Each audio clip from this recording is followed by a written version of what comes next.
What's official old player age? 45, 50? What's old player age?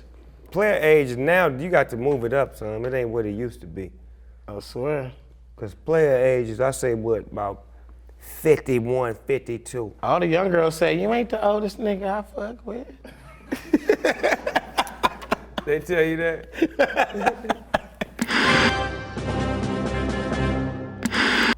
What it do, boys and girls, pimps and players? It's the one and only, the host with the most, Finding Nemo, AKA Nemo Hoes, and you inside the GGN. And today I got a special guest, the one and only, the OG from the Bay Area, Too Short. Yeah. What's up, T.I.Z.I.? What's happening with you? Man, you know, same old, man. We are surviving the game. I see that. You know what? I seen you on Unsung, right? And I'm like, damn, that shit was dope. Because like for a motherfucker that don't know about you, like the youngsters that may not know your history and how you got down, it gave a real in-depth view on how you took your shit to a whole nother level, man. I had a little mixed emotions because, you know, Unsung is mostly niggas that's washed up and old. And dead. I'm like, nigga, hold on, nigga, I'm still fresh, fly, nigga, I'm still popping. But then you see an Unsung like somebody like Ray Parker Jr. And he like, oh, I'm doing fine, I'm balling, I'm getting that Ghostbusters money still, you know? So I'm like, okay, I could be in the company of Ray Parker. Yeah, I seen the Pam Grier. Yeah, some people you don't even know until you get to watching those little documentaries. Like you don't even really know what folks been through, man. Like I've been through a lot, and I think a lot of people be like, you know, blow the whistle. And I'm like, man, blow the whistle was one day in the studio. You know, we make 1 million songs, but you know, a lot of cats know me from Blow the Whistle. And I'm just like, nah. They don't know nothing about the ghetto. It was 225,000 hours of rapping before that. The ghetto. What about the ghetto though, Show? Like, I know it was a lot of shit going on in the hood when you wrote that record, but what inspired you to say that I'm gonna stop for a second and stop, you know, the kind of music I'm making for a second and make this kind of song? Well, at that time, you know, I was clearly gonna make these pimp rhymes and these sexual rhymes. I was on my thing, but I was like, in my mind, I was like, I gotta keep a balance in my music, so I can't just be one or the other, and I can't be Public Enemy, I can't be Blowfly, I gotta be, you know, Short Dog, so I'm gonna find a medium somewhere in there.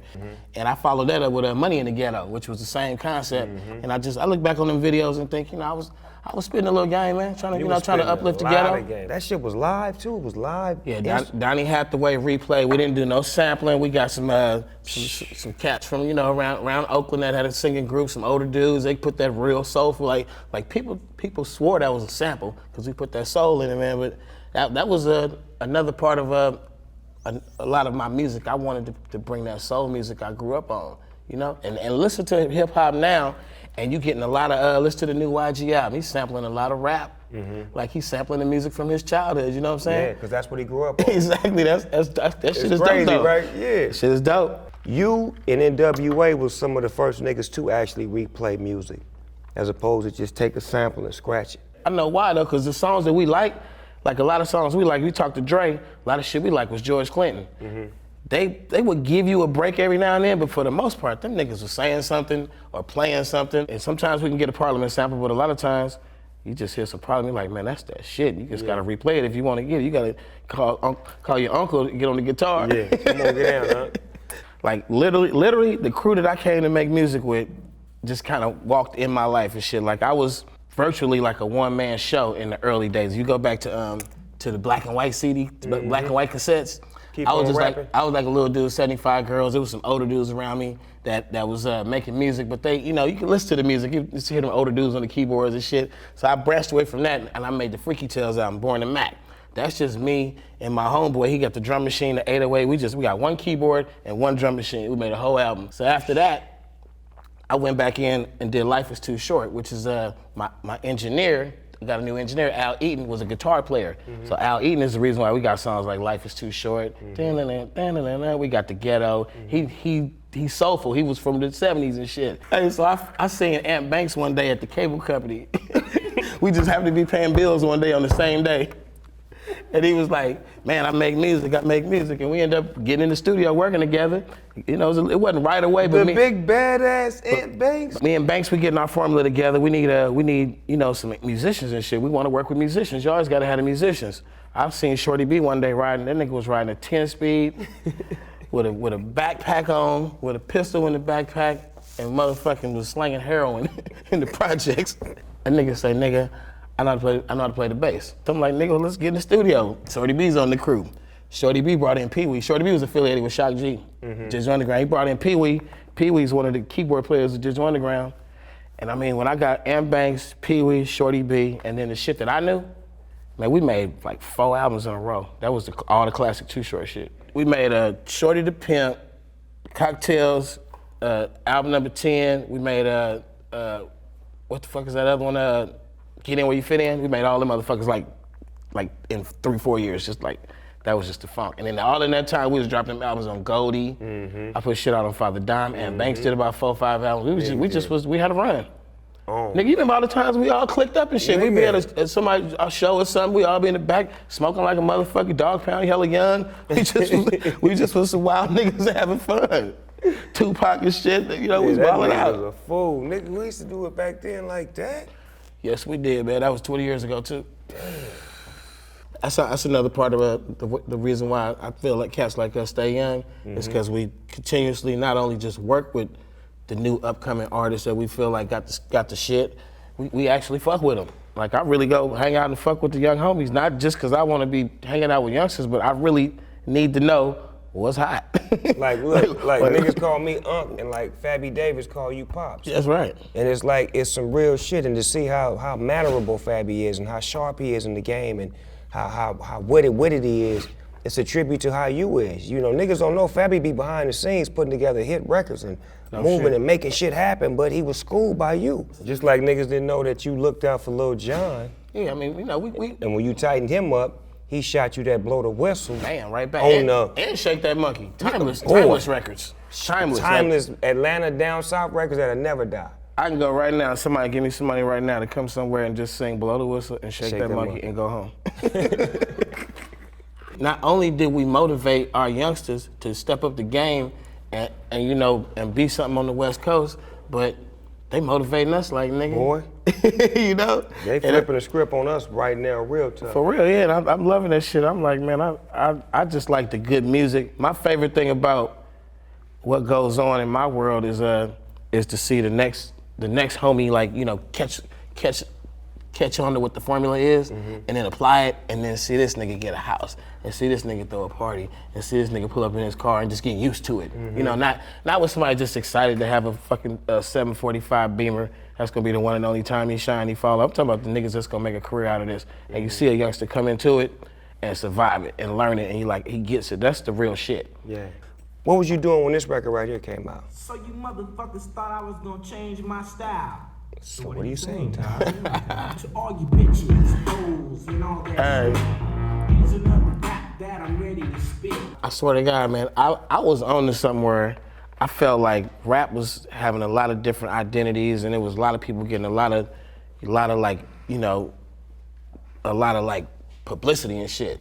And I was like out there in the ears, in the cars, in the speakers, but niggas I wasn't really on the magazines. So I was like, man, I'm just about to talk so much shit. Like, it was nothing out there that was doing that. I was like, every line, I'm just gonna talk more shit, then I'm talking more shit. I would be writing a song and be like, what's the craziest shit I can say after that? And just Ronald Reagan came up to me and said, do you have the answer? But you gotta keep the game going though. To the you can't fall off the game. Economy and a cure for cancer.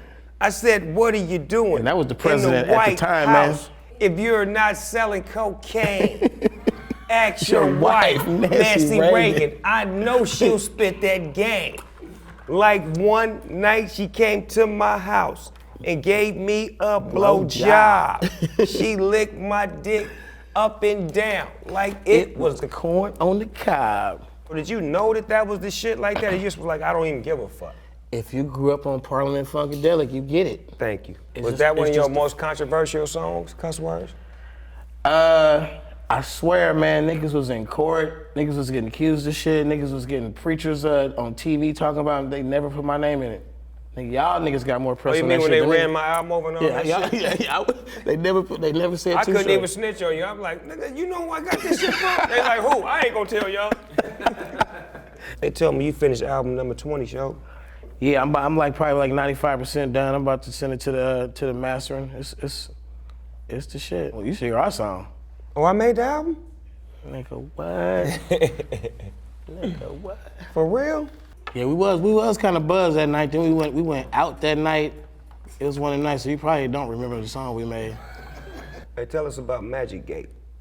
Well, that's the new thing, man. Well, that's the new artist development thing we doing, where we just I built a facility where everything is in-house, man. I mean, we all doing the same thing. If you're not, you need to be doing it. Because all these years, we always knew you gotta have a studio. You know, we done been through so many studios, but now you gotta have, you know, something like that resembles a damn multimedia television station or Like some that. shit. Show him what he talking about. Yeah, you gotta have this magic, the magic. You gotta be able to make magic. Magic. Let's take Short to Bolivia. Hey, and that's what I'm saying, man.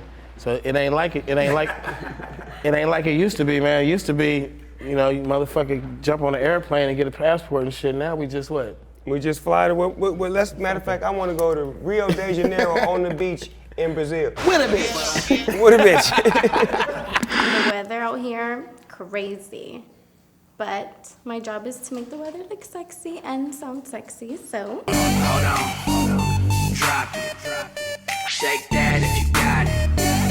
Back it up, go to work. Girl, I'll teach you how to twerk. And I'm a yiking it, yiking it, yiking it, yiking it. I'm a yiking it, yiking it, yiking it, yiking it. Hey, shake it if you got it. If you don't, then be quiet. I'ma work that ass all night. When I get behind it, I'ma yike, get loose with it. Throw it at me, I'ma show you what to do with it. This young, when she told me that, she said the old niggas in the neighborhood, she said I wasn't owning if they just kept on howling. She's like, I hated old niggas, they just kept howling. She said, just kept howling, she said, one day I just tried it. She said, I like old niggas now.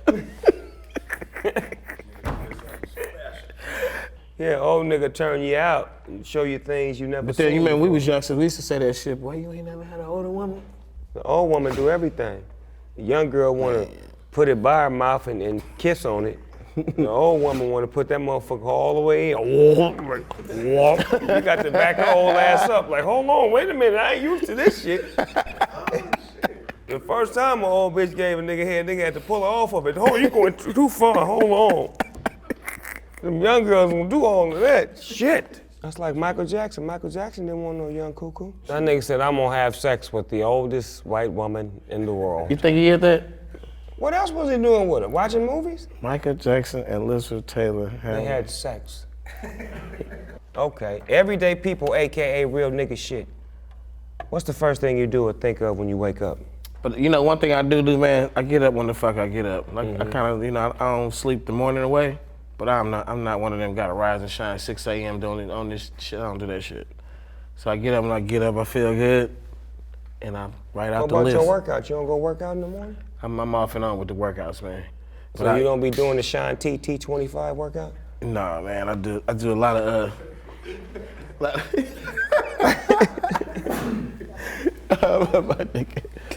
I just do a lot of cardio. Okay. In and out of Fat Burger. I'm a fat burger dude, because you know I grew up by the I was born we first lived by the first Fat Burger, Western. In LA? Yeah, man. With the skinny fries and the fat fries? I don't even know if they had that back then. You only had one fry? That's when you just walk up outside. You can't even go inside. You just walk up to the. To the window outside, you get the Yeah. order on. Megan Good or Taraji P. Henson? Is that like right now, or like can I just pick like a certain time? Cause you know, young Megan was you know, young Megan when she looked like a lot of fun. That's the homegirl though, so I can't really say it like that. But Taraji looked like she might have it good. Like she's worth a lot of fun? I think I would have to put it on that one. Yvette. Make me tacos. If you could have a superpower, what would it be? I would just enhance the one I already got, the mind reading. Take it a little further. You could read minds? Control them. See, any man can control the bitch's body. The key is to control her mind. Check it out, we finna do finish the sentence. I'm gonna start it, you end it. I always wake up in grind mode. If I could work with anybody dead or alive, I would want to work with Boosie Collins. If I could see anybody perform dead or alive, I'd want to see. Maybe like a young James Brown. I look for blank in a bitch. The Game. The question is, how many bitches do Too Short keep on deck? The rotation? I'll tell you about the old Short, dog. We can flash to the past. Talk about the old rotation was, it was, got, your levels of who's in your life. You got the constant rotation. That's probably like a good, 2, 3, 4, 5. That Game of Death, walking up the steps. No, they actually get, them the ones that if other bros come around, they be like, don't let that bitch treat me like, you got the little upper level bitches. So you probably get about five thinks she's the one. Yeah, 5 bosses. They could be separated, different cities and whatnot, come in and out of town. I don't really do a lot of tricking. Like I don't do the shopping and all that shit. A bitch could go shopping with me if at that moment we're in the mode we gotta go somewhere. You ain't got shit on you. Fuck it, let's just go get some shit and go. But we ain't offering shopping sprees for friendship and shit like that. So what's the average GMAC bond to a bitch? Because I heard that it was around $200-300. You give a bitch $200-300 and she's supposed to do it all. What was your GMAC bond level of expenses? Basically, you gonna get a good hangout with Short Dog because I'm going first class all the way. So we're gonna eat a good meal. We're gonna hang out. You're gonna see some of the best shit, fun shit. But at the same time, nobody gets cashed out, man. we cash nobody out. We don't do that shit. I got a line on deck. It's been since I was a youngster. Bros have dropped that shit. When this pussy go, all that shit. I'm like, oh, you gonna go there? And I was like, do you fucking know what I do for a living? I'm fucking hanging out with you for free, and you gonna try to charge me? I run that shit on like that. I'm like, then I get a little upset. I'm like, bitch, all this time I could have been running the other game on you. I didn't even know you was a bitch that was about that kind of money shit. I thought you sitting there, oh man, I'm like, you done changed the whole thing now. Yeah, bitch, I could have gave you the other page of the book, but I thought you was this. Oh, they be, hey, and $200, is that what you want? I'm a teacher, I go out there and get, they be so reversed for asking me for some fucking pussy money. That ain't finna happen. This bitch jumped in my lap the other day with some big old titties. Talking about that, holla at me. I hit the bitch up like, what's up, bitch? And she hit back talking about, oh, I come kick it if you take care of me. Delete. I'll be damned if we paid a bitch. That was never the code with us paying a bitch. Bitch, get out of here. You get the fuck out my face asking for some money. You fucking real, crazy? Cause that real pimping is like, all she gotta do is say no.